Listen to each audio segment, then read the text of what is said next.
On December 12th, the UK's Labour Party suffered a historic defeat, its worst showing in over 80 years. Areas of England known as the Red Wall that had been bulwarks of Labour support for decades fell to the Tories in a humiliating defeat for Jeremy Corbyn and the Labour Party. 365 of 650 seats in Parliament now belong to the Conservative Party. This gives Boris Johnson the power to ram through his Brexit agenda and any other legislation his party wishes. Today we spend the hour discussing the UK elections with Ravi Bali. Ravi is a housing rights activist based in London. He's authored many articles for With Sober Senses, the web journal of Marxist-Humanist Initiative. For instance, you might check out his piece called A Tale of Two London Protests, published this year about Trump's visit to London. Or you might check out his contributions to MHI's Left Forum panels in 2018, or his contribution to a debate on the MHI website that happened before the original Brexit vote called Should the UK Leave the European Union? Differing Ideas About the Coming Vote. While our conversation covers many important aspects of the political crisis in the UK, it is not a fully worked out perspective on the current state of UK politics. Marxist-Humanist Initiative does hope to soon produce a more developed perspective on this issue, and we hope that this three-way conversation serves as a prelude to that endeavor.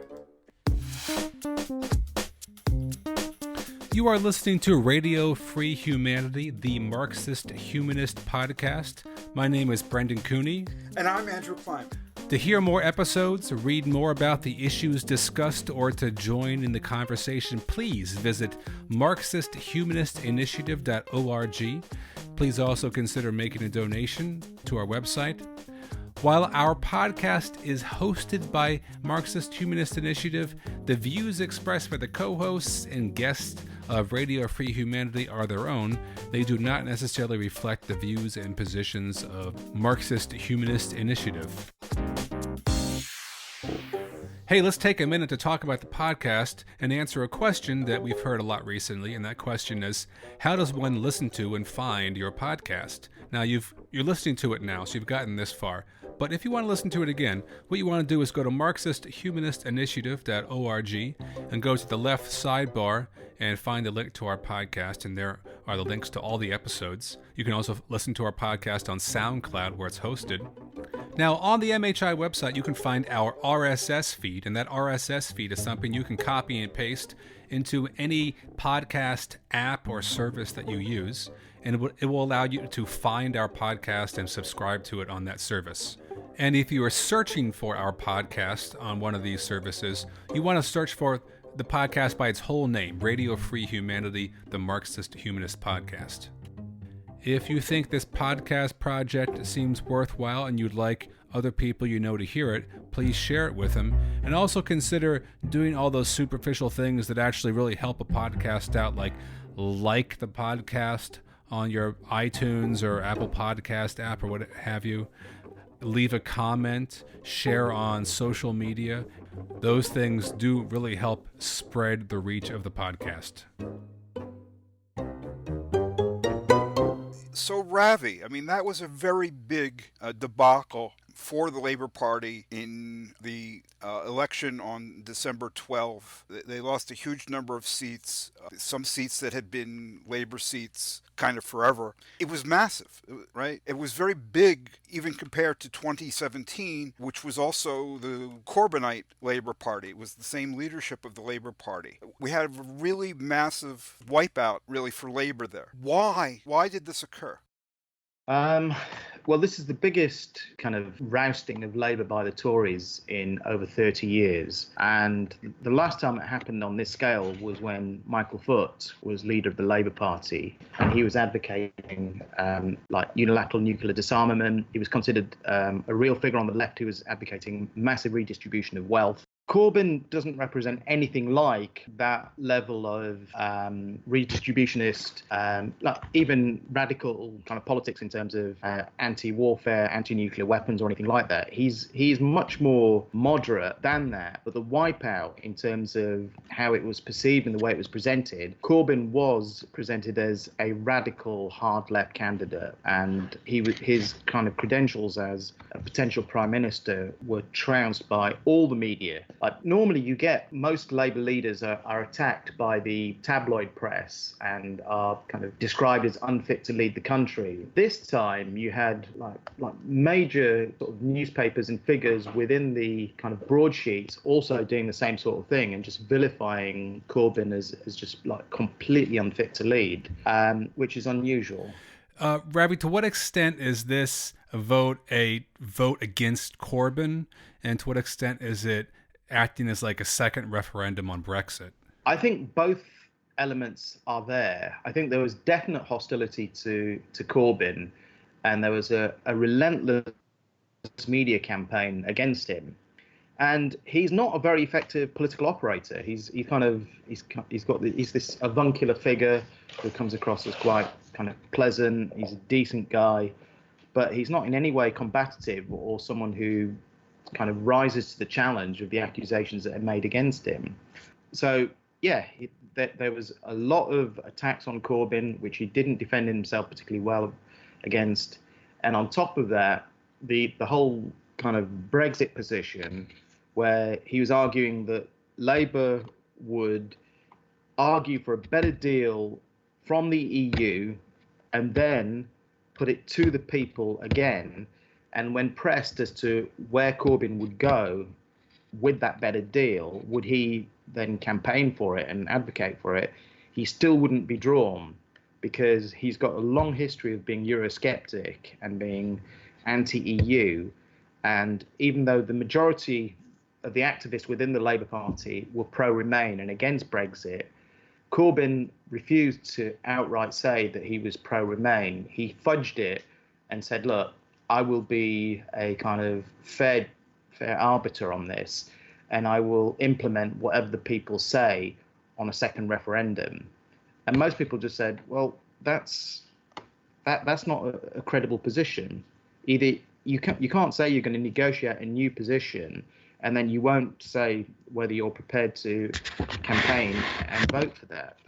That seemed to most people just be a ridiculous way to stand. So it seems from what you're saying, Ravi, that there's Corbyn himself, and his Euroscepticism, and that leads to a kind of wishy-washy position with regard to Brexit. But it seems like this, in combination with the shifting dynamics of the country, created the worst of both worlds for Labour. They lost the people in their base who were pro-Brexit, because they didn't come out as a pro-Brexit party. But they weren't sufficiently anti-Brexit to enable people to say, okay, if you want to stay in the EU, vote for Labour. So you had a lot of people splitting off, still remaining, or a big increase in the popular vote for the Liberal Democrats and a number of other smaller but fervently anti-Brexit parties. Is that your understanding, that they lost the votes of the one without gaining sufficiently of the other?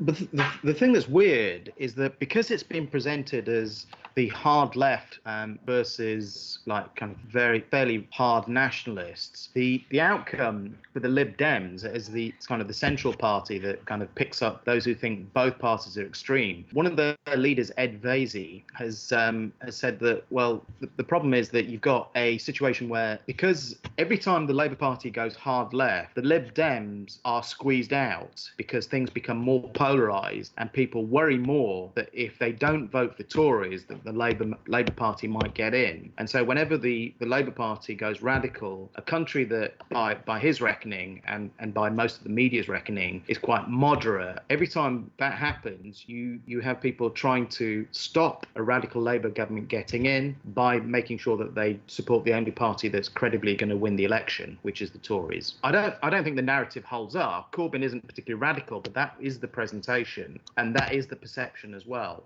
So your understanding is not that the increase in the popular vote for the Liberal Democrats was driven by their more firm anti-Brexit stand, but was driven by fear of radicalism in the Labour Party. Is that right? Yes.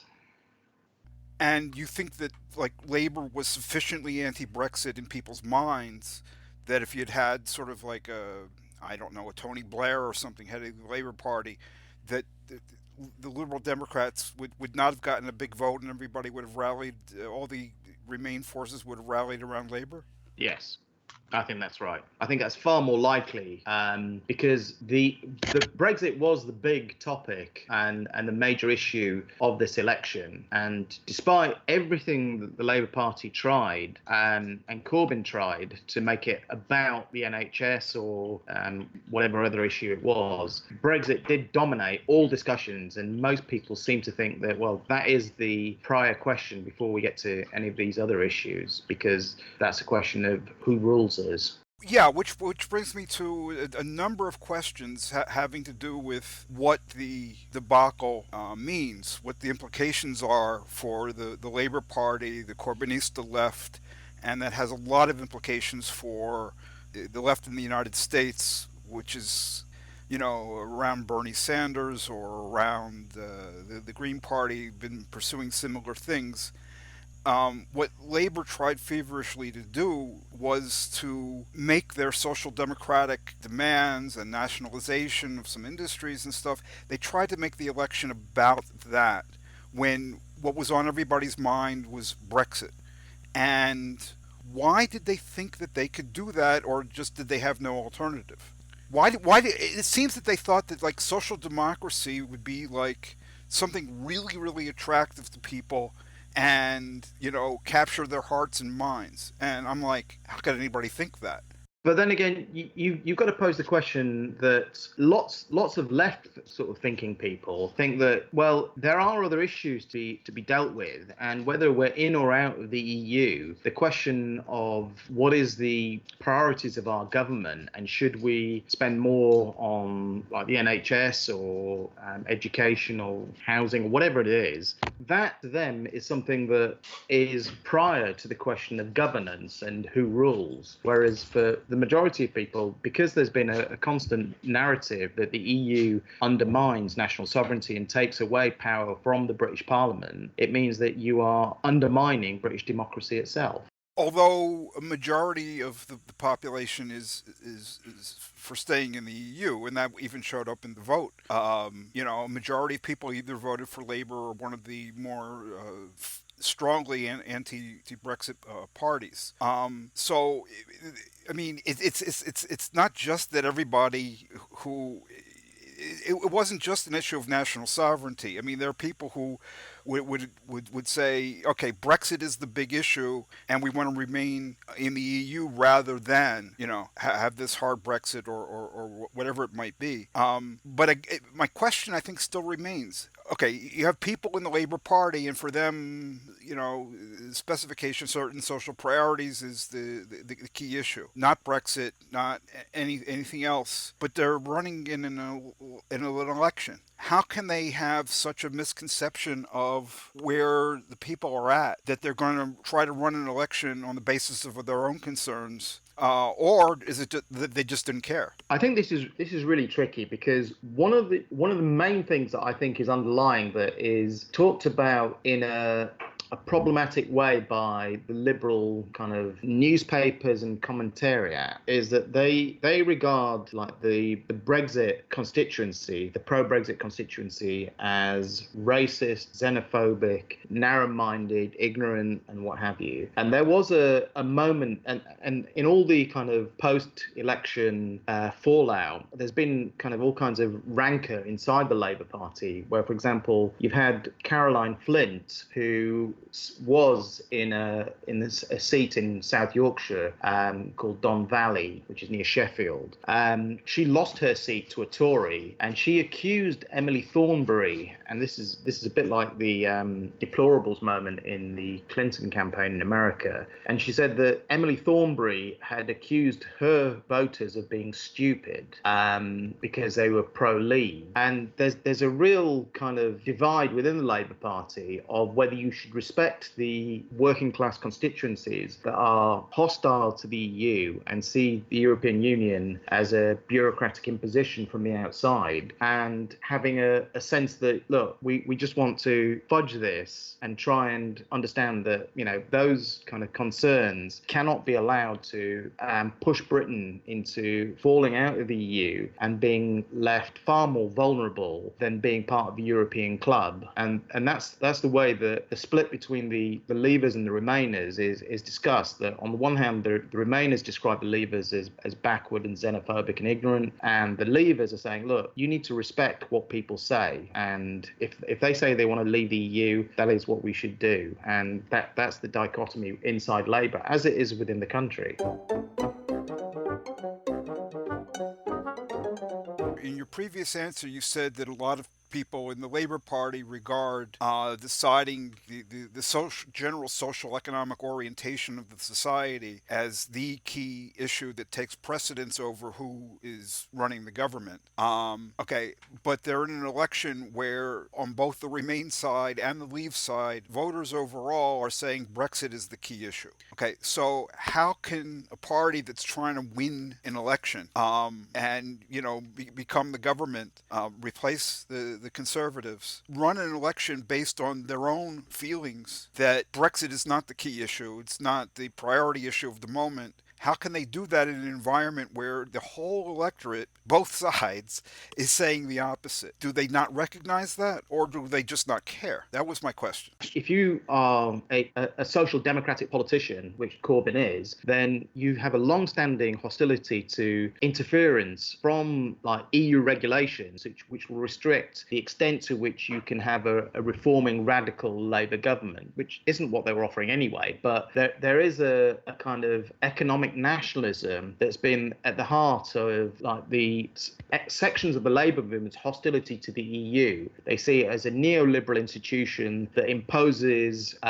open borders, free trade, and limits the extent to which you can have protectionism within a country. The existence of a protectionist bloc means that you operate as a bloc, not having individual countries imposing their own rules to favour their own individual economies. That you have to, in some senses, pool sovereignty when you form an economic bloc. And that for someone like Corbyn, who is hostile to the EU because he operates, his consciousness is, how do you bring Britain up to, in his terms, how do you implement a state socialist program? You find it more difficult when you're a member of the EU because that imposes limits on you. That, in a situation where he has a firm conviction on that, and he's got decades of hostility to the EU. But the main base of his party, or the activist base anyway, is pro-Remain. They see the EU as part of a European club of cooperative nations in which we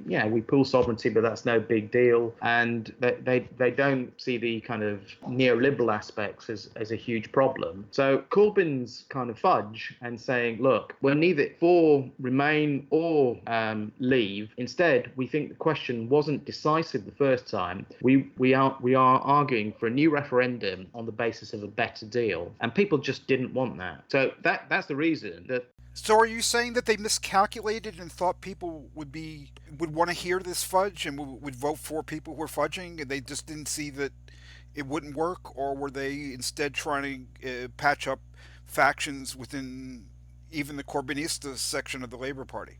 I think it's the latter. They went for a fudge because he wasn't decisive enough to say, look, we have to take a side on this, and we have to be decisive in saying this is what it means, this is what it will lead to. Instead, he tried to play it both ways, and that came unstuck.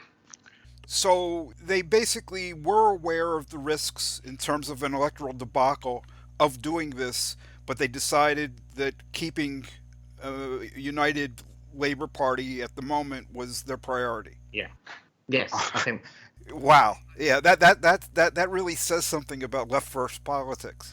Yeah, I mean, I think that the whole problem of Corbyn wanting to remain in charge and trying to implement his kind of social democratic program, when most of the people who are the activists, which is Momentum, and the people that are pro-Corbyn, they are actually they see themselves as internationalists, and they think that the EU is the way in which they express their internationalism, even though there's all kinds of problems with that. And Corbyn, to his credit, recognises that, but his alternative of a kind of national social democratic program it's not any more credible. They're both disasters. Right, but what you've said, although it's very polite, is most people will interpret it as a very strong condemnation of the Labour Party, that they're willing to let the country move to Boris Johnson's version of hard Brexit and have Tory control of the country, just so that they can maintain their control over a Labour Party and have that Labour Party not split, and especially not split from Corbyn. I mean, that's the implications of what you're saying, and I had my suspicions, but to actually hear it is rather shocking. Well, I think in his own way, Corbyn thinks he's being principled, because if you are kind of a national kind of social democratic politician and you think there's a national road to socialism, that you can use the state to alleviate poverty, have structural investment to improve the lives of the mass of the population, then anything that kind of curtails your ability to push that in a kind of far-reaching and radical direction, you're going to see that as a problem, as a barrier. And so therefore Corbyn thinks that his opposition to membership of the EU and the restrictions it does impose on what a national government can do is perfectly rational and sound. And so when he kind of triangulates, how do you cope with a situation where there's his opposition to what he thinks is a barrier to social,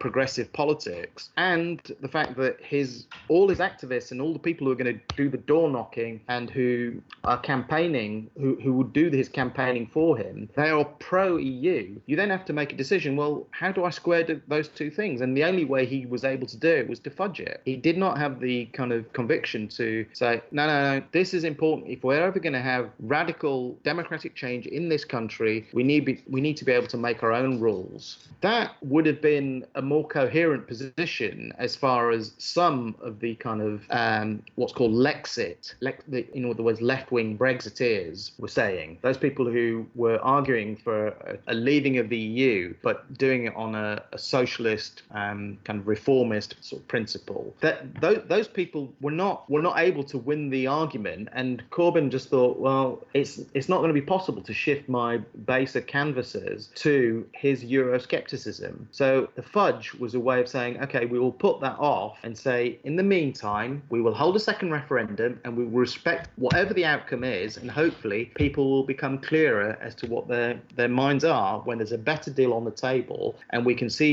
try and negotiate from the EU something that will benefit the British economy more, and if you're still not happy with it, then we will leave. That's what Corbyn tried to do.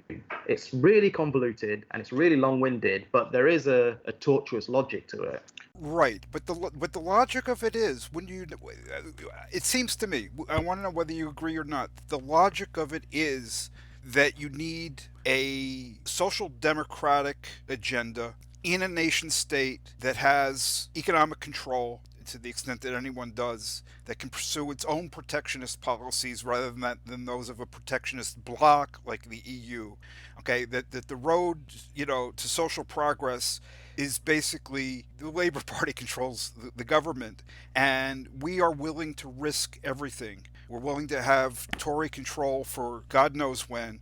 They might decimate the National Health Service, sell it off to American companies. God knows what they're going to do, and they'll come up with this hard Brexit. And so what we're prepared to do is to go down to defeat unless we've got our social democratic win here.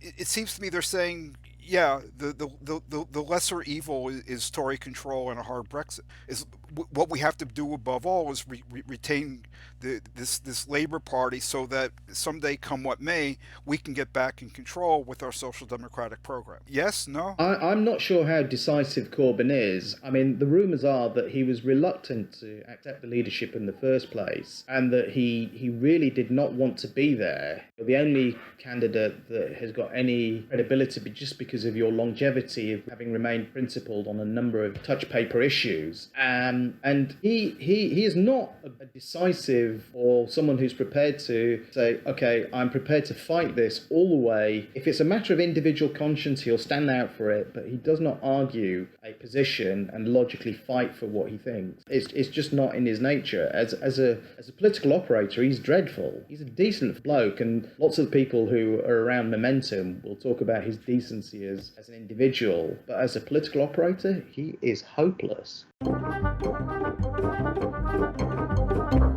Okay, so that goes to the issue of Corbyn and his personality, and I don't discount that. But you had a whole party, and they went with this, okay? They went with this strategy or whatever, and I'm just trying to get to the issue of what they were prepared to have happen, which has now happened, as an alternative to saying, look, this really is an issue of leave versus remain in the EU. What we have to do is prevent a Tory government and the kind of Brexit that they are going to impose, and it's not Lexit. In other words, instead of dreaming for what you want and saying our internal unity in the Labour Party and our eventual political control is the be-all and end-all, recognize the risks. Why did they say that these risks, which have now become realities, they might define what, a generation of politics? Why were they prepared to accept that? And I mean, that cannot be explained by Corbyn's problems alone. I take your point in your question, Andrew, but I wonder if the Labour Party was even aware that there was such a danger of a landslide of this proportionate. My understanding was this was a surprise for a lot of people. I mean, there were predictions of a Tory victory, but not on this sort of historic proportion. So is it maybe plausible that wasn't even, part of the risk-benefit calculation that was part of this strategy? I mean, part of me almost wonders if Labour preferred not to be holding the hot potato when it came time to deal with this Brexit issue. It seems like it's a lot easier to criticize than to actually have to be running the country with this Brexit scenario. I don't have enough contact with Labour Party types to be able to make an informed sort of opinion on that. My sense of it from reading the papers is that they were trying to triangulate and pick up the people who recognized that having lost the referendum in 2016 and Brexit, the vote to leave won by a narrow margin, that if you were going to overturn that, you would need to put it to the people again. And so a second referendum was the only way that you were going to be able to, with any credibility, say, okay, this is what we're going to do. However, most people, when that was put, even those who initially voted Remain, said that, well, this has dragged on for 2.5 years. We just want it over and done with. Whatever we've decided, just get it done. So when Boris Johnson said, look, let's just get Brexit done, that resonated with people, because the idea that we were going to prevaricate and delay and have another referendum, most people had just had enough of Brexit dominating the discussion in British politics for the last 2.5 years. It's too long on this single issue, which should not have been dragging on for as long as it did once people had made the decision. Even Remainers, a lot of them had made up their minds that we should just respect the result of the vote. Initial Remainers. Obviously, there are people who thought it was such a big problem to leave the EU that they steadfastly opposed it because they think it would impoverish Britain and leave us in a much more kind of vulnerable sort of position to be dominated by America or China or whoever. We need to be part of a European bloc to be able to play to our strengths. And so some people were pragmatic in their kind of economic nationalism ideas and thinking that they do need to be part of a bloc. But those who looked at it purely at the level of democracy thought that, well, we've made the decision, that should be respected. As to what you do with that, and I think most people in the Labour leadership understood that. So it was a question of, well, how do you do that? Because leaving the EU is going to put us in a situation where, or advocating a leave the EU will alienate our kind of activist base, who will be the people who get the vote out for us. And Labour always rely much more than the Tories do on having an activist base that can go and talk to people door to door, just because the media in this country are so much more sort of favourable to the Tories than they are to Labour. So that activist base is absolutely critical in anybody's thinking who wants to imagine that the Labour Party have got a chance. I have a couple questions. First, on the idea that Corbyn, was perceived as too radical, and that this is the reason for the debacle. The election last week came on the heels of an election 2 years ago, and in that election, Labour did not do so bad, and that was, Corbyn was at the head of the ticket then, and compared to that election, Corbyn lost votes this time, but the Liberal Democrats and other pro-Remain parties picked up support. So there are two issues. First of all, it's not clear to me that the electorate swung in a let's get this over and done, meaning Brexit, direction. The electorate was, if you basically think that everybody who ended up voting Labour was not for Johnson's version of Brexit, at least, you had a pro-Remain majority of the popular vote. So it's not clear to me that the popular vote at all represents a shift in favor of Brexit, first of all. But second of all, Corbyn was just, his politics were back then, two years ago, were they not the same as they are now? So what, or did people just not recognize that back in 2017? There's a large element to which the discussion about the divide in Britain between London, which is seen as a peculiar situation, where it's the centre of politics, it's where obviously Westminster is, it's where most of the national media are based. However, if you look at the way in which the kind of first past the post system is set up,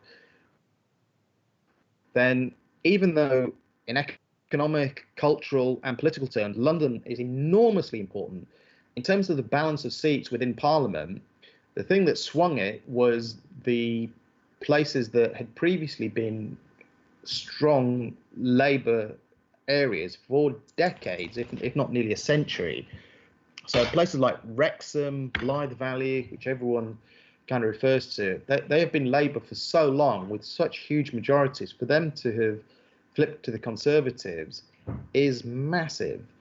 And it can only be explained at the level of, well, there was something going on in terms of Johnson in his post-election speech said that Labour voters were prepared to lend their votes to the Conservatives. So he's suggesting that there is a natural Labour constituency in these kind of old industrial heartlands that look to the Labour Party as the representative of the old working class. But the only place that bucked that overall trend of people saying, look, enough of this, is London, which has got an extremely high proportion of migrants. Like I think more than half the people who live in London were not born there, and you've got a situation where London remained a Labour stronghold, and yet because it's so central to the way in which politics is discussed nationally, it gives a distorted picture of what's going to happen nationally if people are concentrating on what's happening within the Westminster bubble and inside London alone. Okay, so let me see if I can clarify, because I think I understand your answer. First, you're saying that with regard to the shift towards getting Brexit over with and done, that you're not referring to sentiment within the country as a whole shifting, but to what have been traditional Labour strongholds, maybe in the Midlands and the North, those some particular seats shifting, and that turned what had been a close election in 2017 into a debacle in 2019. Have I got that right? Okay. Um, but secondly, then the other part of what I was asking was Jeremy Corbyn was just as Corbynite in 2017 as he is in 2019, and so the idea of Labor having suffered a massive defeat owing to Corbyn's perceived radicalism. Well, if that were the issue, why was there not a massive defeat in 2017 owing to Corbyn's perceived radicalism? I think the key difference is that Brexit had not kind of been going on for so long and had hogged the national attention for so long, and that people had got fed up with it being unresolved for so long. That wasn't the case in 2016. The election had only, so the referendum result had only just happened, and it that was the difference this time. That this has become, people are just fed up of it. They just want it sorted one way or another. And so you're saying that oh, we're not going to vote for Corbyn and Labour because they're too radical. That's actually an excuse, and the real issue is being fed up with Brexit.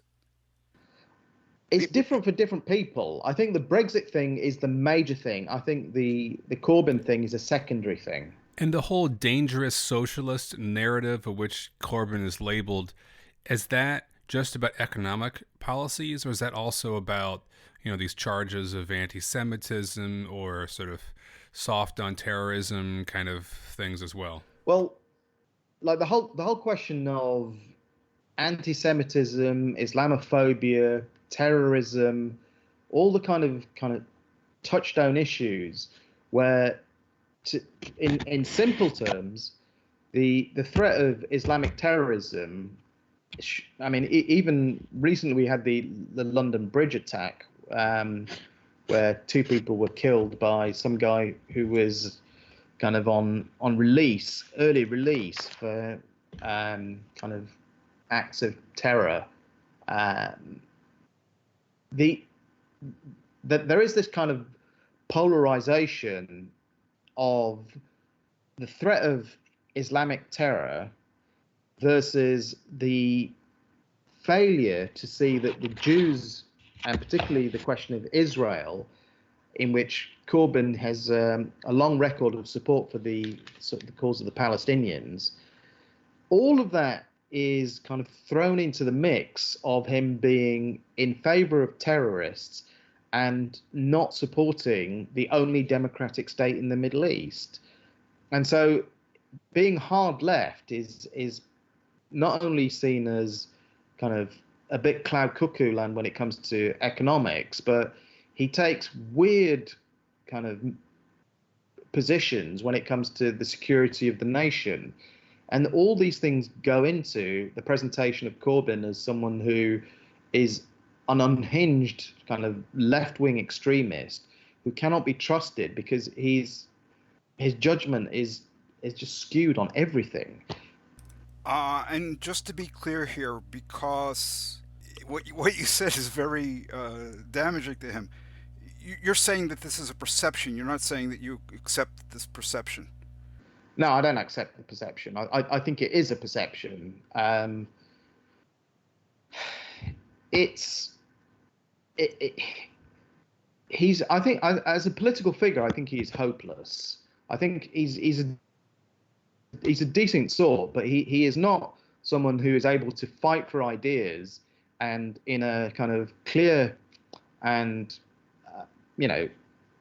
insistent way say, okay, this is why we're doing it. This is why we need. He just does not communicate these kind of things clearly. So, as a political operator, I think that there are real problems with Corbyn as someone who is able to kind of convince people. He's just not in the cut and thrust of parliamentary politics. He's not an effective leader. And if that's the way you're going to operate, then that's what you would judge him by. I mean, as it happens, I think that there are broader questions of, in a situation where people are seeing immigration into the country as a problem and the need to restrict it being an issue that should determine that we should be out of the EU so that we can say who comes into our country more effectively. I think that's an extremely divisive view for working people to accept. And even though it may seem natural and it may seem obvious, I think that kind of cuts across the idea that you can just look to whoever is around you that is in the same position of being a worker and see common cause with them. That nationalistic perspective of saying that because they're immigrants, they have a different interest to us, that's poisonous. And part of the problem with Corbyn is that rather than seeing that as an issue that needed to be tackled head on, he just, sort of said that, okay, well, I think the Tories are extreme racists in the way that they are pushing this anti-immigrant stuff. Okay, yeah, but what are you going to do and what are you going to propose as an alternative? That was not pushed. At the Labour Party conference, where they decided to pass a motion in defence of freedom of movement, and Diane Abbott, who was the Shadow Home Secretary in Corbyn's shadow cabinet, said that is not Labour Party policy. And again, you've got a grassroots who, in some senses, are pushing for things to be made more radical and say we should go out and win the arguments. And the leadership are saying, no, we need your energy. We want you to, have the passion to go out and fight for these things, but we're not making that policy. We will see how it goes. And I think that kind of traditional divide between an activist base that is full of idealism and wants to see radical change, and a fairly cynical leadership that will kind of try and use that and manipulate it to their advantage. I think Corbyn has done that as much as any previous Labour politician has done.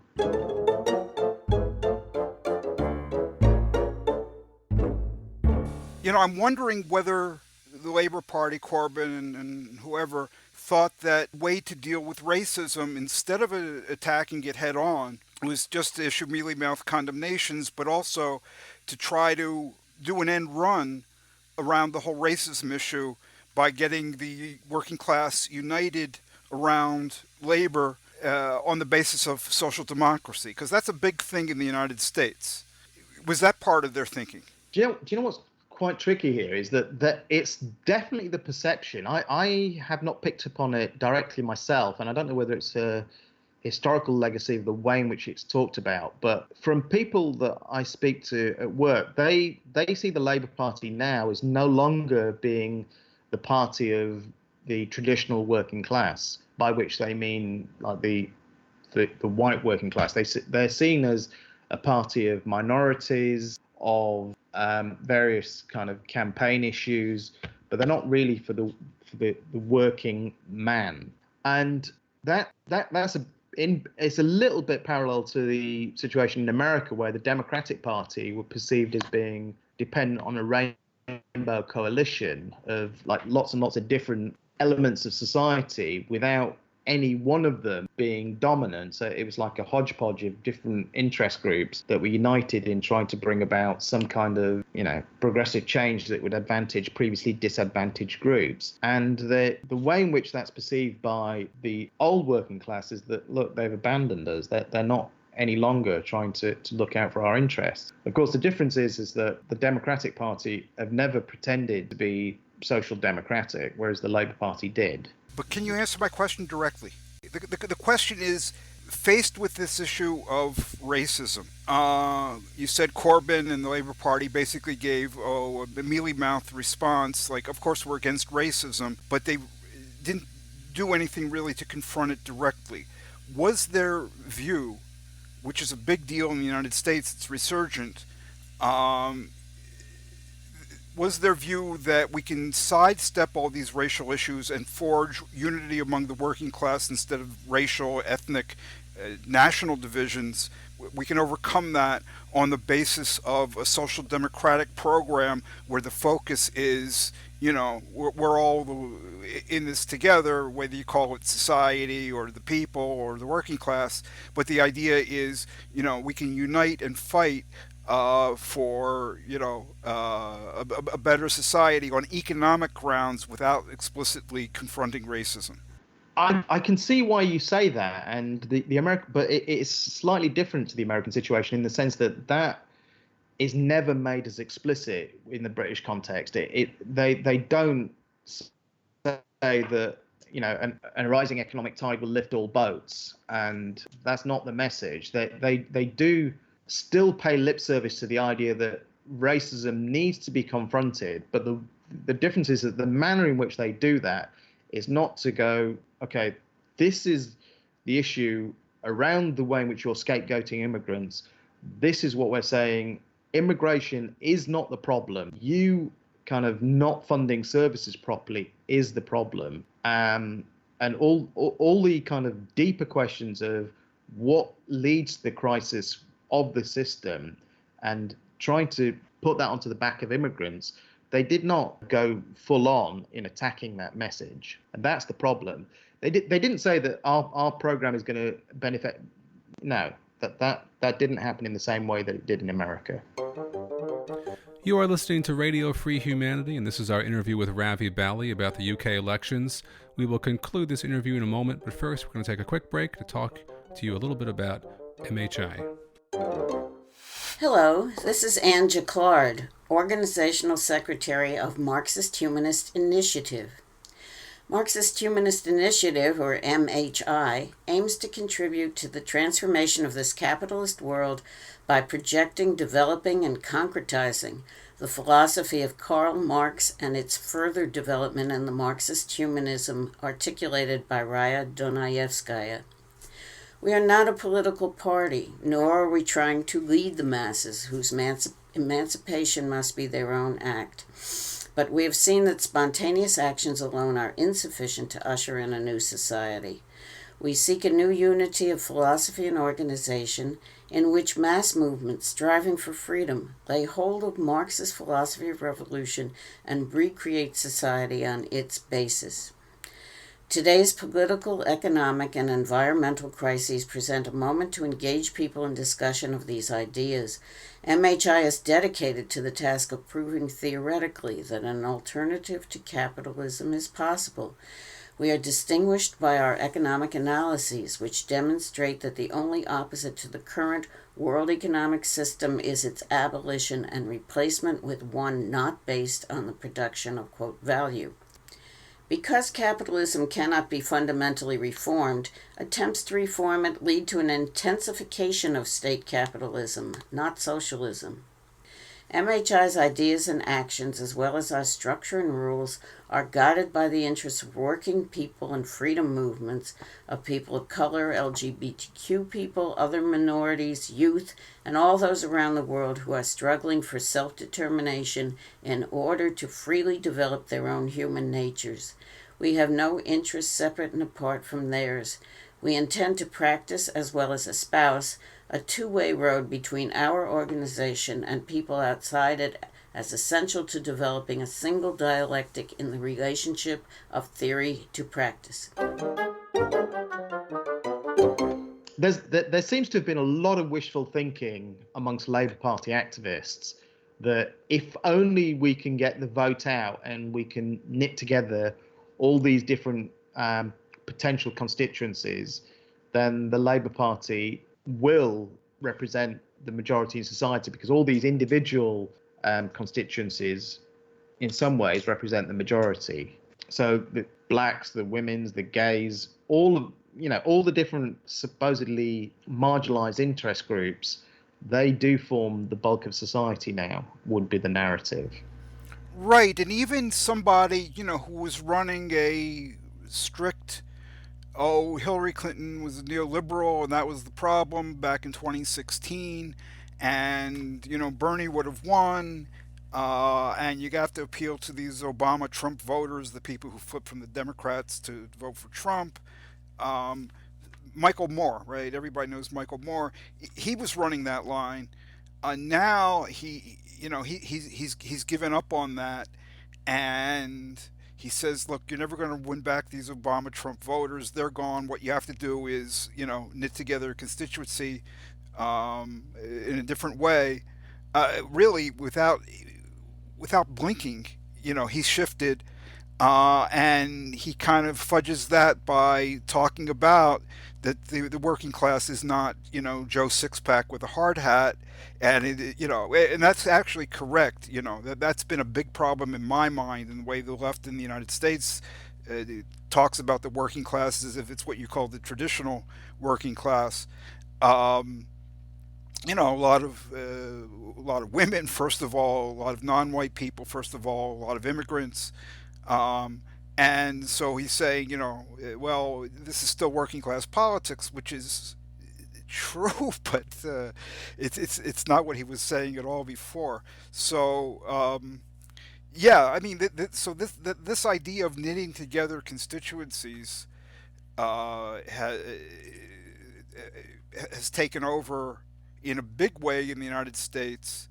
It seems to be where labor is going to be headed in the future, maybe. But the pushback against that is the people like Jacobin and so forth who have been really aggressively pushing this idea of like social democracy, gripping the hearts and minds of the people and uniting them despite their differences. And so the problem is neoliberalism, and what we need is social democracy, and that will just like put end to a lot of these other problems. Yeah, I think that the Michael Moore position is more the way in which the Labour activists think than the Jacobin position. You mean the previous Michael Moore position? No, the new one, which it doesn't seem that new to me in the context of America, where I mean Jesse Jackson was like associated with the kind of Rainbow Coalition idea for quite some time, going back to his run for president, and I remember the discussion then was about how do you kind of knit together all these different constituencies into a movement for change, and that seems to be the way that the kind of the radical momentum activists are trying to push things. And you're saying that's at odds with other factions, or that this is a tension within the Labour Party? Yeah, because there's a level at which if you're going to confront these kind of major divisions that exist in society of racism, sexism, homophobia, and all the rest of it, if you're going to confront them to the point where you are going to have a working class that sees themselves united despite all these distinctions, those things are going to need to be challenged. It's just that the way in which it's done cannot be just by appealing to sort of particular political outcomes. That kind of okay, we've got something to offer to you, we've got something to offer to you, and that idea that you can distribute all these favors to these different groups and cobble together a coalition that will take you to power and allow you to transform society, it's just nonsense.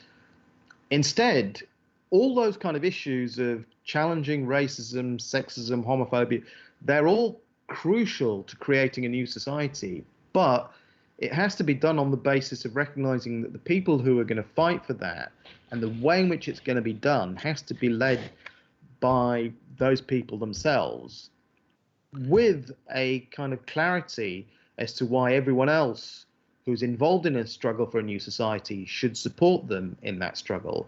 And that's not just done, that can't be done by just offering some political incentive to it. It needs to be kind of based on fundamental ideas of what real change means and how we bring it about. And that's not what any politician's doing at the moment. I could not agree with you more, Ravi. I think that this is like really the key problem, and it goes to the issue of the utter insufficiency of electoral politics for our moment in time, where really what is threatening society are these divisions among the working people, on the basis of nationality, on the basis of ethnicity, race, gender, and so forth. The problem for a party that seeks to govern is they're always looking, can we win the votes? We have to be majoritarian. And so they are structurally compelled to sacrifice the interests of smaller groups, minority groups, oppressed groups, and so forth. And so rather than saying, listen to these people, they are taking the lead, and we have to encourage them taking the lead. And this is how we're going to overcome the divisions in our society. They try to, like, okay, we have to appeal to the other elements who are afraid of this. And it's always very short term thinking. How do we win the next election? And so they're trying to squeak through with election victories or narrow defeats or whatever it might be, and not confronting the various social divisions. They take them for granted and say we got to get our votes among these fearful people among the whites, and this and that and so forth. In the United States, that's how it plays out. But you don't want to upset the apple cart too much by looking like you're going full on against white supremacy or whatever other kind of supremacy we've got, like English supremacy it might be. So yeah, I mean, could you speak to this issue of electoral politics, and whether you think it can grapple with the problems that we are confronted with right now? Well, I think the way in which they conceive of democracy, in other words, those who want to win kind of political power and kind of capture the state to bring about whatever change they want, is that they regard democracy and the will of the people as, okay, what are the people's views now, and how do we nudge them in the direction of accepting the views that we have that will, be a more positive contribution to the new society? And it's all about how do we lead people to take a more progressive view on making a difference in society. And it's an elitist conception of how people regard their own agency.